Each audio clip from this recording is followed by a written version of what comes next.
Hi friends, యొక్క వీడియోలో మనం వారెంట్ ఆఫ్ అరెస్ట్ గురించి తెలుసుకుందాం. వారెంట్ ఆఫ్ అరెస్ట్ అనేది మనకి చాప్టర్ 6లో మనకి సెకండ్ పార్ట్లో మనకి వారెంట్ ఆఫ్ అరెస్ట్ గురించి మనకు ప్రస్తావించబడింది. అయితే వారెంట్ ఆఫ్ అరెస్ట్ అంటే ఏంటంటే, warrant is an order issued by the court to the police officer or any person directing the person against whom warrant is issued to be arrested and brought before the court which issued it. అంటే ఏంటిదంటే, warrant అనేది court యొక్క order. ఆ ఒక ఆర్డర్లో court వారు ఏం చెప్తారు, కోర్టు వారు ఆ ఒక ఆర్డర్ని పోలీస్ ఆఫీసర్ కానీ లేకపోతే వేరే ఒక పర్సన్కి ఇష్యూ చేసి ఆ ఒక వారెంట్లో ఏ ఒక్క పర్సన్కి వ్యతిరేకంగా అయితే వారెంట్ అనేది ఇష్యూ అవుతుందో అతన్ని అరెస్ట్ చేసి కోర్టు వారి ముందు హాజరుపరచాలని కోర్టు వారు ఆదేశిస్తే దాన్నే వారెంట్ అంటారు.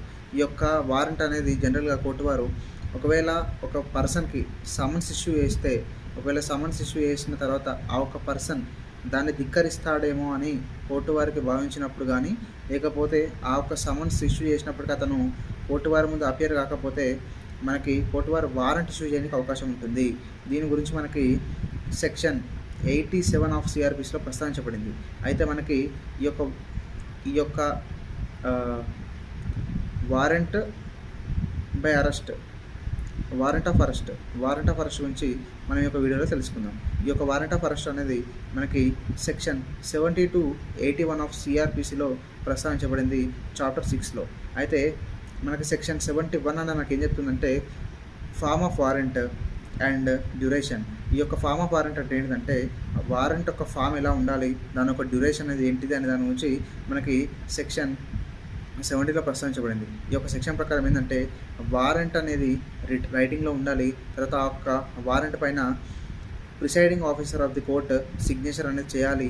తర్వాత ఇది వారెంట్ అనేది జనరల్గా ఇలా ఉండాలి, అంటే రిటర్న్లో ఉండాలి. తర్వాత presiding officer of the court ఒక సిగ్నేచర్ ఉండాలి. తర్వాత సీల్ ఆఫ్ ది కోర్ట్ అనేది కూడా ఉండాలి. తర్వాత ఈ యొక్క వారెంట్ అనేది డ్యూరేషన్ అనేది అంటిల్ కోర్టు వారు క్యాన్సిల్ చేసినంత వరకు ఇది ఎగ్జిస్టెన్స్లో ఉన్నట్టుగా భావించాలి. తర్వాత ఈ యొక్క వారెంట్ ఎగ్జిక్యూట్ అయితే తర్వాత కోర్టు వారు ఒకవేళ ఆర్డర్ చేస్తే తప్ప ఈ యొక్క వారెంట్ అనేది మనకి ఎగ్జిస్టెన్స్లో ఉన్నట్టుగానే భావించాలని మనకి కోర్టు వారు ఎగ్జిస్టెన్స్లో ఉన్నట్టుగా భావించాలని మనకి సెక్షన్ 70లో ప్రస్తావించబడింది. అయితే సెక్షన్ 71 అన్న మనకి ఏం చెప్తుందంటే, power to direct securities to be taken. అంటే ఈ యొక్క సెక్షన్లో ఏంటంటే, కోర్టు వారు ఒక వారెంట్ అనేది ఇష్యూ చేస్తూనే ఆ ఒక వారెంట్లో కోర్టు వారి యొక్క డిస్క్రిప్షన్లో ఆ ఒక వారెంట్లో ఈ యొక్క ఎండోర్స్ చేయడానికి అవకాశం ఉంటుంది. ఆ ఒక ఎండోర్స్మెంట్ ఏంటిదంటే, ఆ ఒక వారెంట్లో కోర్టు వారు ఒకవేళ ఆ ఒక పర్సన్ ఏ ఒక్క పర్సన్కి వ్యతిరేకంగా అయితే వారెంట్ అనేది ఇష్యూ అవుతుందో ఆ ఒక పర్సన్ ఒకవేళ బాండ్ అనేది ఎగ్జిక్యూట్ చేస్తే, విత్ షూరిటీస్తో ఒక బాండ్ అనేది ఎగ్జిక్యూట్ చేస్తే, అప్పుడు ఆ ఒక్క పర్సన్ అంటే ఆ ఒక్క పోలీస్ ఆఫీసర్ ఎవరైతే ఆ ఒక్క వారెంట్కి అనుగుణంగా అరెస్ట్ చేస్తాడో అంటే ఏ ఒక్క పోలీస్ ఆఫీసర్కి అయితే ఆ ఒక్క వారెంట్ని డైరెక్ట్ చేసిందో కోర్టు, ఆ ఒక్క పోలీస్ ఆఫీసర్ ఒకవేళ ఆ ఒక్క పర్సన్ అరెస్ట్ చేస్తే, ఒకవేళ ఆ ఒక్క వారెంట్లో ఒకవేళ ఎండోర్స్మెంట్ అని ఉంటే, ఆ ఒక ఎండోర్స్మెంట్లో ఒకవేళ ఏ ఒక్క పర్సన్కి వ్యతిరేకంగా అయితే బాండ్ అనేది ఇష్యూ అవుతుంది, ఈ యొక్క వారెంట్ అనేది ఇష్యూ అయిందో అతను ఒకవేళ ఒక బాండ్ అనేది ఎగ్జిక్యూట్ చేసి ఒకవేళ షూరిటీస్ని ఒకవేళ అతను ఎగ్జిక్యూట్ చేస్తే, అప్పుడు షూరిటీస్ కూడా ఒకవేళ అందులో పెడితే అప్పుడు ఆ ఒక పర్సన్ని అరెస్ట్ చేసిన తర్వాత రిలీజ్ చేయాలి ఒకవేళ ఆ ఒక్క బాండ్ అనేది ఎగ్జిక్యూట్ చేస్తే అని. అయితే ఈ యొక్క బాండ్లో అంటే ఈ యొక్క వారెంట్ని ఇష్యూ చేసేటప్పుడు కోర్టు వారు ఆ ఒక వారెంట్లో మనకి ఈ యొక్క అంశాలు అంటే మనకి కొన్ని ఫ్యాక్టర్స్ అనేది అందులో ఇంప్లాంట్ చేయాలి. ఆ ఒక ఫ్యాక్టర్స్ ఏంటి అంటే, మనకి నెంబర్ ఆఫ్ షూరిటీస్ ఉండాలి. ఆ ఒక నెంబర్ ఆఫ్ షూరిటీస్ ఎంతమందిని ఏ ఒక్క పర్సన్ వ్యతిరేకంగా అయితే వారెంట్ అనేది ఎగ్జిక్యూట్ అవుతుందో అతను ఎంతమందిని షూరిటీస్ని పెట్టాలి అనే దాని గురించి నెంబర్ ఆఫ్ షూరిటీస్ గురించి ప్రస్తావించాలి. తర్వాత ఆ ఒక వారెంట్లో ఒకవేళ కండిషన్ ఉంటే, ఒకవేళ ఈ యొక్క బాండ్ని ఎగ్జిక్యూట్ చేసి అతను రిలీజ్ చేయాలని కండిషన్ ఉంటే అప్పుడు నెంబర్ ఆఫ్ షూరిటీస్ని, తర్వాత అమౌంట్ ఆఫ్ బాండ్, తర్వాత టైం స్పెసిఫైడ్ అంటే ఏ ఒక్క టైంలో అతను హాజరు కావాలి, ఈ యొక్క కండిషన్స్ అనేది మెన్షన్ చేయాలి. ఈ యొక్క కండిషన్స్ మెయింటైన్ చేస్తే ఒకవేళ ఆ ఒక్క పర్సన్ ఈ యొక్క నెంబర్ ఆఫ్ షూరిటీస్ ఎంత ఉన్నాయో ఆ ఒక్క నెంబర్ ఆఫ్ షూరిటీస్ని అందులో ఇంప్లాంట్ చేస్తే తర్వాత ఆ ఒక అమౌంట్ అనేది ఒకవేళ అతను ఎగ్జిక్యూట్ చేసే బాండ్, తర్వాత అతను ఒకవేళ నేను కోర్టు వారు ఏ ఒక్క టైం అయితే స్పెసిఫై చేశారో ఆ ఒక్క టైం కానీ, తర్వాత ఇంకా ఇంకేమైనా టైమ్స్ అనేది స్పెసిఫై చేస్తే అప్పుడు నేను కోర్టు వారు ఎప్పుడు ఆదేశిస్తే అప్పుడు వస్తానని కోర్టు వారు వస్తానని ఒకవేళ బాండ్ని ఎగ్జిక్యూట్ చేస్తే దాని గురించి మనకి సెక్షన్ 71లో ప్రస్తావించబడింది. తర్వాత ఈ యొక్క పోలీస్ ఆఫీసర్ అంటే ఏ ఒక్క పోలీస్ ఆఫీసర్ అయితే ఈ యొక్క వారెంట్‌ని డైరెక్ట్ చేశారో అతను ఆ ఒక్క పర్సన్‌కి ఏ ఒక్క పర్సన్‌కి వ్యతిరేకంగా అయితే బాండ్ అనేది అంటే వారెంట్ అనేది ఇష్యూ అయిందో ఆ ఒక్క పర్సన్ ఒకవేళ బాండ్ అనేది ఎగ్జిక్యూట్ చేస్తే షూరిటీస్తోని అప్పుడు అతను ఆ ఒక బాండ్‌ని అతను తీసుకొని ఆ ఒక పర్సన్ రిలీజ్ చేసి ఆ ఒక బాండ్‌ని కోర్టు వారు అంటే ఏ ఒక్క కోర్టు వారు అయితే వారెంట్‌ని ఇష్యూ చేశారో ఆ ఒక కోర్టు వారికి అతను ఫార్వర్డ్ చేయాలి అనే దాని గురించి మనకి సెక్షన్ 71లో ప్రస్తావించబడింది సిఆర్‌పిసిలో. తర్వాత 72 అనేది మనకి ఏం చెప్తుందంటే వారెంట్ టు హూమ్ డైరెక్టెడ్ అంటే వారెంట్ అనేది ఎవరికి డైరెక్ట్ చేయాలి. ఆర్డినరీగా ఏందంటే కోర్టు వారు వన్ ఆర్ మోర్ పోలీస్ ఆఫీసర్స్‌కి ఈ యొక్క వారెంట్ అనేది డైరెక్ట్ చేయాలి. కానీ ఒకవేళ పోలీస్ ఆఫీసర్స్ అవైలబుల్ లేని పక్షంలో ఈ యొక్క వారెంట్‌ని అర్జెంట్‌గా ఎగ్జిక్యూట్ చేయాలని కోర్టు వారు భావించినప్పుడు ఏ ఒక్క పర్సన్‌కైనా వారెంట్ అనేది డైరెక్ట్ చేయడానికి అవకాశం ఉంటుంది. అప్పుడు అంటే ఏ ఒక్క పోలీస్ ఆఫీసర్ ఒకవేళ పోలీస్ ఆఫీసర్స్ కానీ తర్వాత వేరే ఒక పర్సన్స్‌కి పోలీస్ ఆఫీసర్ కానీ ఒకవేళ పోలీస్ ఆఫీసర్ అవైలబుల్ లేని పక్షంలో వేరే వాళ్ళకి అంటే వేరే ఒక పర్సన్స్‌కి ఎన్ని పర్సన్స్‌కి ఒకవేళ వారెంట్ అనేది ఎగ్జిక్యూట్ చేయడానికి డైరెక్ట్ చేశారో అప్పుడు అందరు పోలీస్ ఆఫీసర్స్ కానీ లేకపోతే కొంతమంది కానీ లేకపోతే ఒకరు కానీ అంటే అందరూ కానీ కొంతమంది కానీ ఒకరు కానీ ఆ ఒక వారెంట్‌ని ఒకవేళ పోలీస్ ఆఫీసర్స్ అయినా ఒకవేళ ఎన్ని పర్సన్స్ అయినా ఎగ్జిక్యూట్ చేయడానికి అవకాశం ఉంటుంది. అంటే అందరూ వారెంట్ అనేది ఒకవేళ 2 and 3 మెంబర్స్‌కి పోలీస్ ఆఫీసర్స్ కానీ ఎన్ని పర్సన్స్ కానీ ఎగ్జిక్యూట్ చేయాలని డైరెక్ట్ చేస్తే అందరూ కంపల్సరీ ఎగ్జిక్యూట్ చేయవలసిన అవసరం లేదు. ఆ ఒక వారెంట్ అనేది అందులో ఒకరైనా లేకపోతే కొంతమంది అయినా అందరైనా ఎగ్జిక్యూట్ చేయడానికి అవకాశం ఉంటుందని మనకి సెక్షన్ 72లో ప్రస్తావించబడింది. తర్వాత 73 ఏంటంటే warrant may B direct to any person అంటే వారెంట్ కొన్ని సందర్భంలో మనకి ఈ యొక్క chief judicial magistrate first class గారు కానీ వారెంట్ అనేది ఎనీ పర్సన్స్ కూడా మనకి డైరెక్ట్ చేయడానికి అవకాశం ఉంటుంది ఎగ్జిక్యూట్ చేయడానికి. అప్పుడు ఆ ఒక సందర్భాలు ఏంటి అంటే ఒకవేళ ఒక పర్సన్ ప్రొక్లైమ్డ్ అఫెండర్ అయితే ఆ ఒక్క సమయంలో కానీ తర్వాత ఒకవేళ అతను నాన్ బెయిలబుల్ అఫెన్స్కి పాల్పడి అతను అరెస్ట్కి నివారించడానికి అబ్స్కాన్లో ఉన్నప్పుడు కానీ లేకపోతే దాన్ని అరెస్ట్ని అవాయిడ్ చేయడానికి ప్రయత్నిస్తున్నప్పుడు కానీ ఆ ఒక సందర్భంలో కానీ లేకపోతే అతను ఎస్కేప్డ్ కన్విక్ట్ అయితే కానీ ఈ యొక్క ఒకవేళ లాఫుల్ కస్టడీ నుంచి ఎస్కేప్ అయినా కూడా ఈ యొక్క సందర్భంలో కోర్టు వారు ఏ ఒక్క పర్సన్ అయితే నాన్ బెయిలబుల్ అఫెన్స్కి పాల్పడ్డాడో లేకపోతే ప్రొక్లైమ్డ్ అఫెండరో లేకపోతే ఇంకొక వేరే అంటే ఇప్పుడు ఒక లాఫుల్ కస్టడీ నుంచి ఎస్కేప్ అయ్యాడో ఆ ఒక సందర్భంలో ఎనీ పర్సన్కి అరెస్ట్ చేయమని కోర్టు వారు వారెంట్ డైరెక్ట్ చేయడానికి అవకాశం ఉంటుంది. ఆ ఒక జ్యూరిస్డిక్షన్లో అయితే కోర్టు వారు ఈ యొక్క వారెంట్ని పాస్ చేస్తున్నారో ఆ ఒక జ్యూరిస్డిక్షన్లో మాత్రమే ఎనీ పర్సన్కి గ్రాంట్ చేయడానికి అవకాశం ఉంటుంది, వారెంట్ని డైరెక్ట్ చేయడానికి అవకాశం ఉంటుంది. దీని గురించి మనకి సెక్షన్ 73లో ప్రస్తావించబడింది. తర్వాత 74 ఏంటంటే warrant direct to police officer అంటే ఒకవేళ ఒక వారెంట్ అనేది పోలీస్ ఆఫీసర్కి కోర్టు వారు డైరెక్ట్ చేస్తే ఆ ఒక వారెంట్ని వేరే పోలీస్ ఆఫీసర్ ఎగ్జిక్యూట్ చేయడానికి అవకాశం ఉంటుంది. ఎప్పుడైతే ఏ ఒక్క పోలీస్ ఆఫీసర్కి అయితే కోర్టు వారు డైరెక్ట్ చేశారో ఆ ఒక పోలీస్ ఆఫీసర్ ఆ ఒక వారెంట్ పైన ఈ యొక్క వేరే ఒక పోలీస్ ఆఫీసర్ ఎగ్జిక్యూట్ చేయొచ్చని ఎండోర్స్ చేస్తే అప్పుడు ఈ యొక్క వారెంట్ కోర్టు వారు ఏ ఒక్క పోలీస్ ఆఫీసర్ డైరెక్ట్ చేశారో ఆ ఒక పోలీస్ ఆఫీసర్ కాకుండా ఈ యొక్క పోలీస్ ఆఫీసర్ ఏ ఒక్క పోలీస్ ఆఫీసర్కి ఎండోర్స్ చేసి వేరే వాళ్ళు కూడా ఎగ్జిక్యూట్ చేయడానికి అవకాశం అనేది కల్పిస్తున్నారు. ఏ ఒక్క పోలీస్ ఆఫీసర్కి వారెంట్ డైరెక్ట్ చేస్తారో ఆ ఒక పోలీస్ ఆఫీసర్ అప్పుడు ఏ ఒక్క పోలీస్ ఆఫీసర్కి అయితే కోర్టు డైరెక్ట్ చేశారో ఆ ఒక పోలీస్ ఆఫీసర్ కాకుండా ఈ యొక్క పోలీస్ ఆఫీసర్ ఏ ఒక్క పోలీస్ ఆఫీసర్కి అయితే ఎండోర్స్ చేశాడో ఆ ఒక పోలీస్ ఆఫీసర్ వారెంట్ అనేది ఎగ్జిక్యూట్ చేయడానికి అవకాశం ఉంటుంది. అంటే ఒకవేళ ఒక పోలీస్ ఆఫీసర్కి కోర్టు వారు వారెంట్ అనేది డైరెక్ట్ చేయకపోయినప్పటికీ ఒకవేళ ఒక పోలీస్ ఆఫీసర్కి వారెంట్ అనేది డైరెక్ట్ చేస్తే ఒక పోలీస్ ఆఫీసర్ తన పేరు ఎండోర్స్ చేస్తే అప్పుడు ఈ యొక్క పోలీస్ ఆఫీసర్ కూడా వారెంట్ అని అంటే వేరే పోలీస్ ఆఫీసర్ కూడా అతనికి కోర్టు వారు డైరెక్ట్గా వారెంట్ అనేది డైరెక్ట్ చేయనప్పటికీ అతను ఎగ్జిక్యూట్ చేయడానికి అవకాశం ఉంటుంది. దీని గురించి మనకి సెక్షన్ 74లో మనకి అవకాశం కల్పిస్తున్నారు ఎండోర్స్మెంట్ గురించి. తర్వాత 75 ఏంటంటే ఒకవేళ ఒక వారెంట్ని పోలీస్ ఆఫీసర్ కానీ లేకపోతే ఇతర వ్యక్తులు కానీ ఒకవేళ వారెంట్ని ఎగ్జిక్యూట్ చేయాలనుకుంటే అప్పుడు ఆ వారెంట్ని ఎగ్జిక్యూట్ చేసే క్రమంలో అరెస్ట్ చేస్తే అప్పుడు ఏ ఒక్క పర్సన్కి వ్యతిరేకంగా అయితే వారెంట్ని ఎగ్జిక్యూట్ చేస్తున్నారో అతనికి ఎందుకు అతను అరెస్ట్ చేస్తున్నారు నాకు సబ్స్టాన్స్ ఆ ఒక వారెంట్లో ఉన్న సబ్స్టాన్స్ని అతనికి ఎక్స్ప్లెయిన్ చేయాలి. ఇన్ కేసు ఒకవేళ అతను ఆ ఒక వారెంట్ని చూపెట్టమని అడిగితే అప్పుడు పోలీస్ ఆఫీసర్ కానీ వేరే ఒక పర్సన్ ఎగ్జిక్యూట్ చేస్తున్నారో ఆ ఒక పర్సన్ ఆ ఒక్క వారెంట్ని అతనికి చూపెట్టాలి అనే దాని గురించి మనకి సెక్షన్ 75లో చెప్తుంది. అంటే వారెంట్ ఒక సబ్స్టాన్స్, తర్వాత ఒకవేళ వారెంట్ అని చూపెట్టామంటే అప్పుడు ఆ ఒక వారెంట్ని చూపెట్టాలని మనకి సెక్షన్ 75 అనేది కల్పిస్తుంది. ఇది నేషనల్ ప్రిన్సిపల్ ఆఫ్ జస్టిస్ లోబడి ఈ యొక్క ప్రొవిజన్ అనేది 75 ఆఫ్ సిఆర్పిసి అనేది ఇన్సర్ట్ చేయడం జరిగింది మనకి సిఆర్పిసిలో. తర్వాత 76 అనేది మనకి ఏం చెప్తుందంటే person arrested to be brought before the magistrate without unnecessary delay. అంటే ఒకవేళ ఒక వారెంట్ అనేది ఎగ్జిక్యూట్ అయితే అప్పుడు ఆ ఒక్క వారెంట్ ఎగ్జిక్యూట్ అయిన తర్వాత మనకి పోలీస్ ఆఫీసర్ కానీ వేరే ఒక పర్సన్ వారెంట్ ఎగ్జిక్యూట్ చేస్తే అప్పుడు వితౌట్ అన్నెసెసరీ డిలే కోర్టుకి అతన్ని ప్రొడ్యూస్ చేయాలి. అన్నెసెసరీ డిలే అనేది చేయకుండా కోర్టుకు ప్రొడ్యూస్ చేయాలి. తర్వాత ఈ యొక్క అన్నెసెసరీ డిలే అనేది 24 అవర్స్ ఎక్సిడ్ కాకుండా ఉండాలి. ఈ యొక్క 24 అవర్స్ లోపు అరెస్ట్ చేసిన 24 అవర్స్ లోపు ఆ ఒక పర్సన్ని మేజిస్ట్రేట్ గారి ముందు అంటే కోర్టు వారి ముందు హాజరుపరచాలి అతను అరెస్ట్ చేసిన తర్వాత. అయితే ఈ యొక్క 24 అవర్స్లో మనకి జర్నీ అనేది ఎక్స్క్లూడ్ అవుతుంది. జర్నీ యొక్క టైమింగ్స్ అనేది ఎక్స్క్లూడ్ అవుతుంది. ఒక టైం ఏంటిదంటే ప్లేస్ ఆఫ్ అరెస్ట్ నుంచి వెళ్ళి మనకి place to produce before the court ఈ యొక్క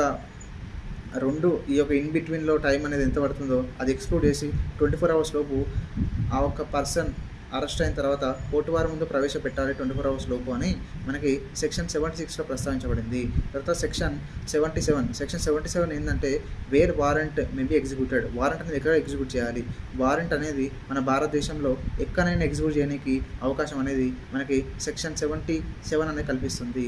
తర్వాత 78 అని మనకి ఏం చెప్తుందంటే warrant forward for execution out side the jurisdiction of the court.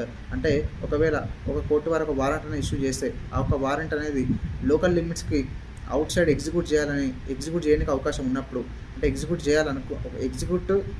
చేయబడితే అప్పుడు కోర్టు వారు ఆ ఒక వారెంట్ని ఎగ్జిక్యూటివ్ మేజిస్ట్రేట్ కానీ లేకపోతే సూపరింటెండెంట్ ఆఫ్ పోలీస్ కానీ కమిషనర్ ఆఫ్ పోలీస్ కానీ ఈ యొక్క ముగ్గురులో ఎవరికైనా కోర్టు వారు ఆ ఒక్క వారెంట్ని పోస్ట్ ద్వారా కానీ వేరే రకంగా సెండ్ చేయడానికి అవకాశం ఉంటుంది. అప్పుడు సెండ్ చేసిన తర్వాత ఈ యొక్క ఆఫీసర్స్ చెప్పిన కదా ఆ ఒక ఆఫీసర్కి అయితే ఆ ఒక వారెంట్ వచ్చిందో అతను ఎండోర్స్ చేసి ఆ ఒక వారెంట్ని ఎగ్జిక్యూట్ చేయడానికి అవకాశం అనేది ఉంటుంది. తర్వాత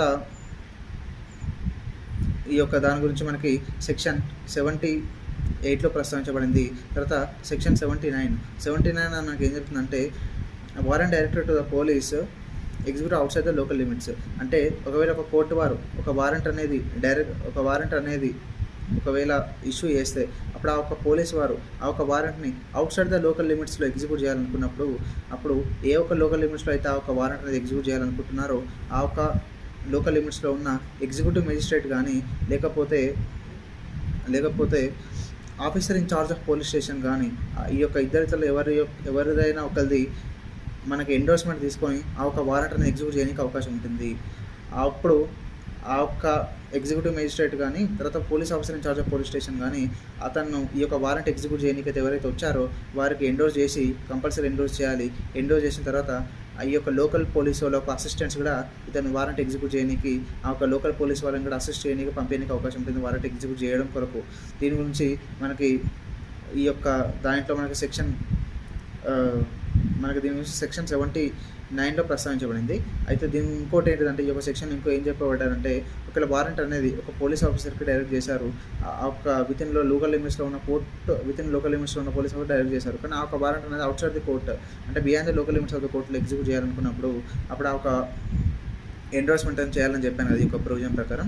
అయితే ఒకవేళ ఎండోర్స్మెంట్ చేయనీకి అంటే ఈ యొక్క పోలీస్ ఆఫీసర్స్ ఎవరైతే ఎగ్జిక్యూట్ చేస్తున్న out side the local limits వాళ్ళకు రీజన్ టు బిలీవ్ ఒకవేళ ఈ యొక్క ఎండోర్స్మెంట్ తీసుకొని టైం టేకింగ్ ప్రాసెస్ జరుగుతుంది, దానివల్ల వారెంట్ ఎగ్జిక్యూట్ చేయడానికి ప్రివెంట్ అవుతుంది, వారెంట్ ఎగ్జిక్యూట్ చేయడానికి అవకాశం ఉండదు, టైం వేస్ట్ అవుతుందని కోర్టు ఆ ఒక పోలీస్ వారు భావిస్తే అప్పుడు వితౌట్ ఎండోర్స్మెంట్ వాళ్ళు ఆ ఒక వారెంట్ని outside the local limits ఒక వారెంట్ని ఎగ్జిక్యూట్ చేయడానికి అవకాశం కూడా కల్పిస్తుంది సెక్షన్ 79లో. తర్వాత సెక్షన్ 79 తర్వాత సెక్షన్ 80 అనేది మనకి ఏం చెప్తుందంటే of arrest against whom warrant is issued. అంటే ఒకవేళ ఆ ఒక్క వారెంట్ అనేది కోర్టు వారు ఇష్యూ చేస్తే ఆ ఒక్క వారెంట్ని అవుట్ సైడ్ ద డిస్ట్రిక్ట్ ఒకవేళ ఎగ్జిక్యూట్ చేస్తే అప్పుడు ఒకవేళ ప్లేస్ ఆఫ్ అరెస్ట్ నుంచి వెళ్ళి తర్వాత కోర్టు ఒక ప్లేస్కి ఒకవేళ 30 కిలోమీటర్స్ లోపు ఉంటే, లేకపోతే ఒకవేళ ఈ యొక్క ఎగ్జిక్యూటివ్ మేజిస్ట్రేట్ కానీ తర్వాత మనకి కమిషనర్ ఆఫ్ పోలీస్ కానీ తర్వాత మనకి సూపరింటెండెంట్ ఆఫ్ పోలీస్ కానీ వీళ్ళకంటే ఒకవేళ ఏ ఒక్క కోర్టు అయితే వారెంట్ ఇష్యూ చేసిందో ఆ ఒక ప్లేస్ అనేది చాలా దగ్గరగా ఉంటే ఆ ఒక సందర్భంలో కానీ ఒకవేళ 30 కిలోమీటర్స్ లోపడనే ఒకవేళ అరెస్ట్ చేసే ఒక పర్సన్ని అప్పుడు కానీ ఏ ఒక్క కోర్టు అయితే వారెంట్ ఇష్యూ చేసిందో డైరెక్ట్గా ఆ ఒక కోర్టుకి ఇతన్ని ఫార్వర్డ్ చేయడానికి అవకాశాన్ని ప్రొడ్యూస్ చేయడానికి అవకాశం ఉంటుంది. ఇది కాకుండా ఒకవేళ 30 కిలోమీటర్స్ బయట కానీ లేకపోతే ఈ యొక్క ఎగ్జిక్యూటివ్ మేజిస్ట్రేట్ కానీ తర్వాత ఈ యొక్క సూపరింటెండెంట్ ఆఫ్ పోలీస్ కానీ కమిషనర్ ఆఫ్ పోలీస్కి దగ్గరగా ఒకవేళ అరెస్ట్ చేస్తే ఒకవేళ అప్పుడు ఆ ఒక సందర్భంలో ఆ ఒక పర్సన్ని వారెంట్ ఎగ్జిక్యూట్ చేసి వారెంట్ ఏ ఒక్క పర్సన్ వ్యతిరేకంగా అయితే వారెంట్ ఇష్యూ అయిందో అతను అరెస్ట్ చేశారు కూడా అవుట్ సైడ్ ద కోర్టు. అప్పుడు ఈ యొక్క ఎగ్జిక్యూటివ్ మేజిస్ట్రేట్ కానీ తర్వాత సూపరింటెండెంట్ ఆఫ్ పోలీస్ కానీ కమిషనర్ వారి ముందు ఇతన్ని హాజరుపరచాలి. అప్పుడు ఆ ఒక కమిషనర్ కానీ ఆ ఒక ఎగ్జిక్యూటివ్ మేజిస్ట్రేట్ తర్వాత సూపరింటెండెంట్ ఆఫ్ పోలీసు అతను ఏ ఒక్క కోర్టు అయితే వారెంట్ డైరెక్ట్ చేసిందో అతను ఏ ఒక్క పర్సన్ వ్యతిరేకంగా అయితే వారెంట్ డైరెక్ట్ చేసిందో అతను అరెస్ట్ అయిన పర్సన్ ఒకవేళ ఒకవేళ వాళ్ళు అంటే ఆ ఒక ఎగ్జిక్యూటివ్ మేజిస్ట్రేట్ కానీ తర్వాత ఎస్పీ కానీ సిపి కానీ ఒకవేళ వాళ్ళు భావిస్తే ఏ ఒక్క పర్సన్ వ్యతిరేకంగా వారెంట్ అనేది ఇష్యూ అయిందో అతను సేమ్ అని ఈ యొక్క సిపి కానీ తర్వాత ఎగ్జిక్యూటివ్ మేజిస్ట్రేట్ కానీ తర్వాత సూపరింటెండెంట్ ఆఫ్ పోలీస్ కానీ భావిస్తే అప్పుడు అతన్ని ఈ యొక్క కోర్టు ఏ ఒక్క కోర్టు అయితే వారెంట్ అనేది ఇష్యూ చేసిందో ఆ కోర్టు వారి ముందు హాజరుపరచాలని ఇతన్ని ఆ ఒక్క కోర్టు వారి దగ్గరికి ప్రొడ్యూస్ చేయడానికి పంపించాలి.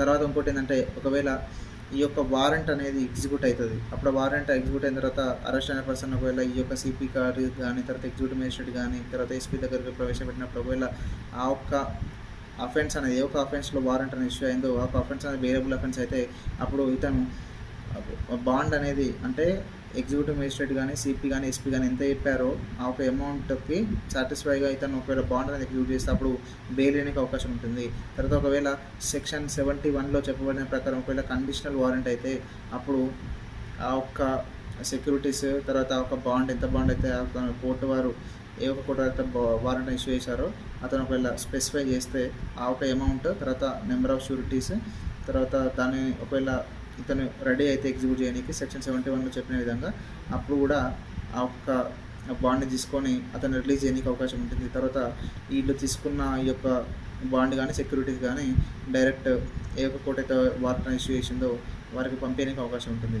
ఒకవేళ అఫెన్స్ అనేది ఒకవేళ నాన్ బెయిలబుల్ అఫెన్స్ అయితే అప్పుడు ఈ యొక్క మనకి chief judicial magistrate subject to section 437 of CrPC కానీ లేకపోతే ఒకవేళ కోర్ట్ ఆఫ్ సెషన్స్ అంటే ఏ ఒక్క ప్లేస్లో అయితే అరెస్ట్ అయ్యారో ఆ ఒక ప్లేస్లో కోర్ట్ ఆఫ్ సెషన్స్ ఈ యొక్క కోర్ట్ ఆఫ్ సెషన్స్ కన్సిడర్ చేసి అంటే ఈ యొక్క మెజిస్ట్రేట్ అంటే ఏ ఒక్క కోర్ట్ అయితే warrant out side the local limits ఒకవేళ వారెంట్ అనేది పంపిస్తే ఎగ్జిక్యూట్ చేయడానికి అప్పుడు ఆ ఒక వారెంట్తో పాటు కొన్ని డాక్యుమెంట్స్ని సెండ్ చేయాలి. ఆ ఒక డాక్యుమెంట్స్ ఏంటి అంటే ఈ యొక్క సబ్స్టాన్స్ ఆఫ్ అఫెన్స్ తర్వాత ఆ ఒక అఫెన్స్కి సంబంధించి ఆ ఒక దానికి సంబంధించిన డాక్యుమెంట్స్ ఏమైనా ఉంటే అది వారెంట్తో పాటు ఇవి కూడా సెండ్ చేయాలి. అప్పుడు అట్లా సెండ్ చేస్తే ఒకవేళ అంటే ఇలా అట్లా సెండ్ చేయాలని మనకి సెక్షన్ 78 సెక్షన్ 2లో మనకి చెప్పబడింది. అలా సెండ్ చేసిన తర్వాత ఆ ఒక డాక్యుమెంట్స్ని కన్సిడర్ చేసి ఒకవేళ కోర్టు వారు ఒకవేళ మనకి బెయిల్ ఇవ్వాలి రిలీజ్ చేయాలని కోర్టు వారు భావిస్తే అప్పుడు ఆ ఒక్క కోర్టు వారికి లాఫుల్గా అతను ఆ ఒక అరెస్ట్ చేసిన పర్సన్ని నాన్ బెయిలబుల్ అఫెన్స్ అయినా రిలీజ్ చేయడానికి అవకాశం ఉంటుంది. కానీ చీఫ్ జ్యుడిషియల్ మేజిస్ట్రేట్ అయితే సబ్జెక్టు సెక్షన్ 437 సబ్జెక్టు 437 అతను కూడా కన్సిడర్ చేయడానికి అవకాశం అనేది ఉంటుంది. తర్వాత మనకి ఈ యొక్క సెక్షన్ 81లో ప్రస్తావించబడింది. అంటే ఈ యొక్క అరెస్ట్ అయిన తర్వాత ఒకవేళ ఈ యొక్క అరెస్ట్ అయిన తర్వాత ఒకవేళ పర్సన్ అరెస్ట్ అయిన తర్వాత ఒక సిపి దగ్గర కానీ ఎస్పీ దగ్గర కానీ ఎగ్జిక్యూటివ్ మేజిస్ట్రేట్ దగ్గరకు పంపిస్తే అప్పుడు ఇతను ఏ ఒక్క పర్సన్ అయితే అరెస్ట్ అయిందో ఇతను తర్వాత ఏ ఒక్క పర్సన్ వ్యతిరేకంగా వారెంట్ ఇష్యూ అయిందో అతను సేమ్ అని కోర్టు వారు భావిస్తే అప్పుడు ప్రొడ్యూస్ చేయాలి.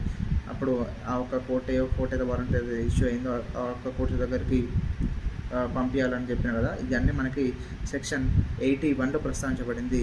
తర్వాత మనకి సెక్షన్ 80 అనేది మనకి ట్రాన్సియండ్ రిమాండ్ గురించి మనకు ప్రస్తావించబడింది. దీన్ని ట్రాన్సియండ్ రిమాండ్ అంటారు. సెక్షన్ 80ని 81 అనేది జనరల్గా అరెస్ట్ అయిన తర్వాత ఒక బెయిల్ గురించి వాళ్ళ యొక్క రిలీజ్ ఎలా ఉంటుంది దాని గురించి మనకి సెక్షన్ 81లో ప్రస్తావించారు.